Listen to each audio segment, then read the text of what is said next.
சிவகங்கை மாவட்டம் சிங்கம்புணரியில் இருந்து ஒடுவன்பட்டி மலைப்பாதை வழியாக சென்ற அரசு பேருந்து பழுதாகி சாலை நடுவே நின்றதால் அந்த வழியாக செல்லும் வாகனங்கள் பல கிலோமீட்டர் தூரம் சுற்றி செல்லும் நிலை ஏற்பட்டுள்ளது.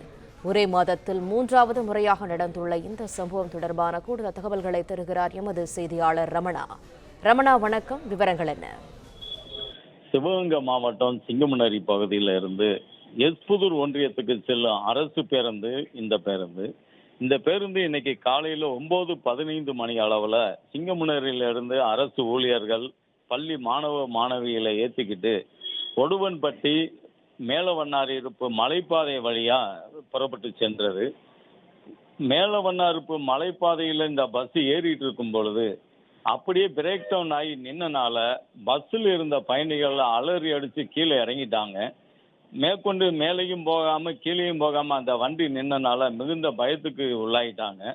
இதில் குறிப்பிடப்பட வேண்டிய விஷயம் என்னன்னா, கடந்த 2 முறை இதே பேருந்து விபத்துக்கு உள்ளானது. முதல் தடவை பிரேக் சரியில்லாமல் கண்டக்டர் ஒரு பாறங்களை தூக்கிட்டு அடை கொடுத்துக்கிட்டே போனது முதல் தடவை. இரண்டாவது தடவை பஸ்ஸு மலை மேலே ஏற முடியாமல் பயணிகளை இறக்கி விட்டுட்டு அந்த பயணிகள் மலை முகடுக்கு வந்தோடனே திருப்பி ஏற்றிக்கிட்டு போனது இரண்டாவது தடவை. இப்போ மூணாவது தடவையா பஸ்ஸு டோட்டலாகவே பிரேக் டவுன் ஆகி ஷடவுன் ஆகி நின்று போச்சு.